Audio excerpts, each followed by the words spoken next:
Agar siz koinotda haqiqiy maxluqlar borligiga ishonmasangiz, bu video aynan siz uchun. Undan avval kanalga obuna bo'lib qo'ying. Shu oy oxirigacha 5 mingta bo'lishimiz kerak. Bu tun 618. Bu shunchaki qora tuynuk emas. Bu maxluq insoniyatga ma'lum bo'lgan eng ulkan obyektlardan biridir. U osmon sferasining shimoliy yarim sharida, Tazillar yulduz so'rkimi hududida joylashgan.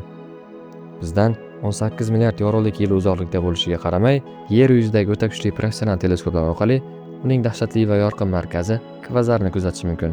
Uning massasi Quyoshimizdan qariyb 66 milliard marta katta. Tasavvur qiling, bu maxluq bizning butun Samyo'li galaktikamizdagi barcha yulduzlar yig'indisidan ham og'irroq tosh bosadi va har yili 80 ta Quyosh massasiga teng bo'lgan kosmik massani yutib yuboradi. Odatda bunday yirik qora tuynuklarga supermassiv termini ishlatiladi. Ammo bu dahshatli maxluq uchun olimlar alohida ultramassiv terminini o'ylab topishgan. Keyingi video nima haqida bo'lishini xohlaysiz?